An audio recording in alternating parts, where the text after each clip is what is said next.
Graissage des parties qui se mettent ensemble, première. Le vélo, je crois que c'est un peu comme tout dans la vie, il faut jamais dire jamais et toutes les bonnes choses ont une fin. Jusqu'ici, jamais j'avais eu de problème avec des boîtiers de pédalier de type press-fit. J'en ai pourtant dans 3 de mes vélos. Celui-ci, le Canyon Grail et le Cannondale Synapse, et tout allait bien. Jamais aucun craquement, jamais aucun problème, jamais d'ailleurs aucun boîtier de pédalier remplacé jusqu'à l'autre jour où j'ai nettoyé ce vélo après une sortie humide et je me suis rendu compte d'un léger jeu dans le pédalier.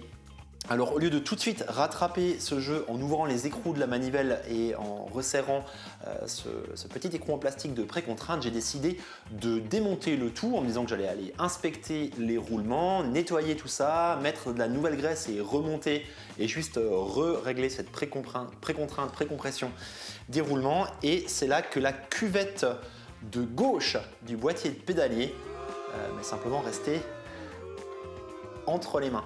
Alors vous voyez, normalement du press fit, c'est censé se compresser dans le cadre, c'est pas censé rester comme ça dans les mains quand on tire dessus et on n'est pas censé pouvoir le mettre en place.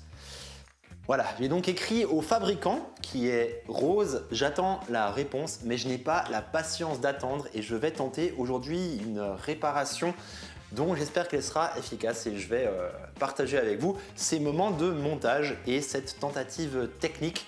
Je vous passe en caméra sur ma petite tête. Voilà donc le boîtier de pédalier que j'ai sorti. La coupelle de droite, je l'ai simplement extraite en passant cet outil là, simplement une douille à travers le boîtier de pédalier et en tapant comme ça. Et j'ai réussi à chasser l'autre en mettant des coups de maillet quand même assez forts. On voit que c'était voilà, la bonne dimension. J'ai vraiment rien abîmé comme ça. Donc ce boîtier de pédalier, il est complètement réutilisable. Il est en bon état. Et voilà la possible solution à laquelle j'ai pensé. C'est un boîtier de type BBB. Un boîtier que j'avais monté à blanc là juste avant. BBB, Token Ninja fait la même chose. Ce sont des boîtiers de pédalier du coup qui ont une interface ici press fit de chaque côté, mais également qui se vissent ensemble. Et du coup, si un côté est un peu mou, eh bien on espère que le fait de le serrer ensemble le tienne bien dans le cadre. On voit quand même, j'espère que vous allez pouvoir le voir, ça c'est donc le côté gauche, voilà. Le côté gauche, malgré tout, il rentre dedans également de manière assez facile et on a un micro peu de jeu tout de même. Voilà. On voit que ce n'est pas le cas du côté droit où là ça m'a l'air d'être un fit plutôt bien. Ça ne rentre pas comme ça voilà, immédiatement. Donc mon plan, ce sera de rentrer ce côté simplement en force. Mais ici, de rentrer ce côté avec du Retaining Compound de chez Parktool. Retaining Compound qui demande d'abord qu'on mette du primer, qu'on le laisse agir 10-15 minutes et qu'après on colle légèrement tout ça. Et ce Retaining Compound, il est censé remplir des gaps jusqu'à 1 dixième de millimètre. Et du coup, on va voir si ça fonctionne. On va donc commencer tout simplement par graisser les parties filetées. Voilà. Je vais ouvrir cette partie-là, on va en mettre bien comme il faut. Voilà, ça va se répartir partout. Magnifique, très très beau tout ça. Hop. Et on va faire de même de l'autre côté. Voilà. Super, là on a bien ce qu'il faut. Prochaine étape, je vais avec un chiffon propre nettoyer là, cette partie-là et cette partie-là, ainsi que le cadre à l'alcool pour bien tout dégraisser. Voilà, alors là on va vraiment exactement dégraisser complètement les parties qui sont press fit, on va dire. Voilà. Ok, nickel. Tout va super bien. Prochaine étape, le adhésive primer. Danger. Faut pas s'en mettre dans les yeux, faut pas s'en mettre dans la peau. Faut pas s'en mettre. Faut porter des gants et des lunettes. Eh ben, c'est super, on se réjouit. Hop. Peut-être. Ah ben voilà. Ok. Là, on commence à en avoir. Il est brun jaune dégueulasse. Super.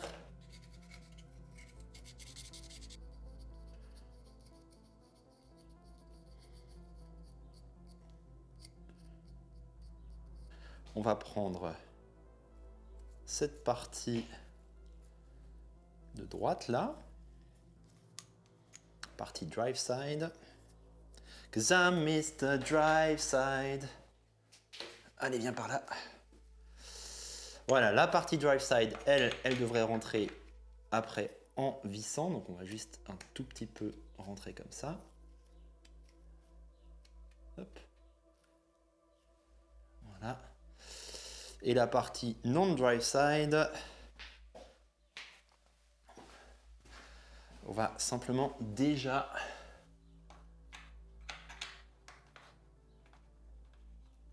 démarrer son vissage sur le boîtier.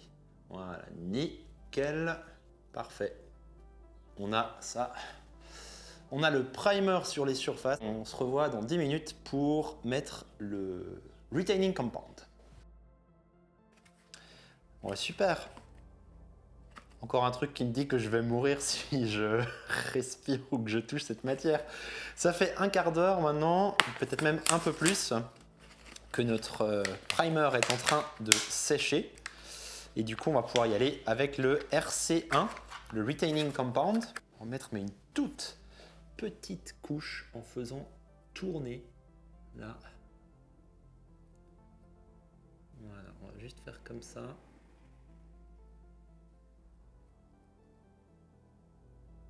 Hop.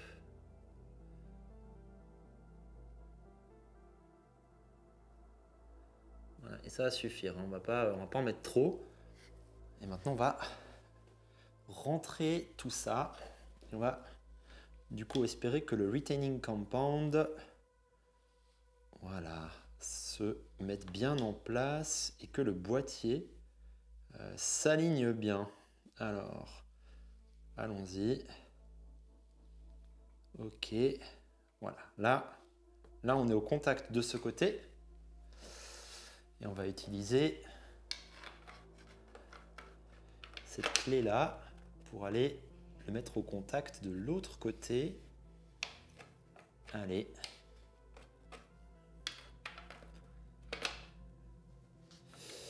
Ok, c'est parti. Est-ce que je peux rester en place?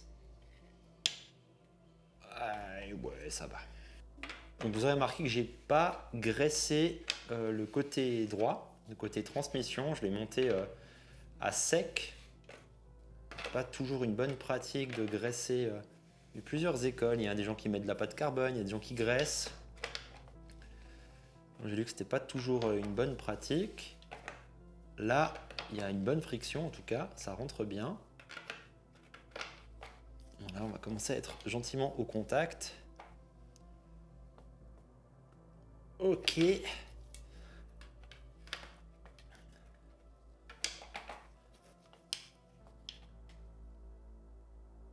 Voilà, je pense que ça va gentiment suffire.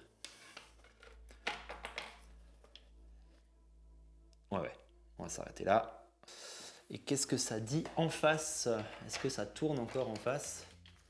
Hop. On est bien, en face on est bien. Ok. Voilà, c'est tout pour aujourd'hui et c'est en fait ce qui démarre une deuxième série à suivre après le montage du 4630 sur le Cannondale et je vous tiendrai au courant de l'évolution de ça. Je prendrai une caméra avec moi la première fois que j'irai l'essayer. Pour l'instant, il est temps de laisser cesser. Il est temps de laisser cesser. Il est temps de laisser sécher le tout pendant au moins 24 heures. Je vais quand même essayer de rentrer le pédalier dedans pour voir un peu ce que ça fait, mais on va laisser sécher tout ça et je vous dis à tout bientôt. Et l'algorithme en fait, lui, car les algorithmes réfléchissent, pense que vous devriez regarder cette vidéo-là.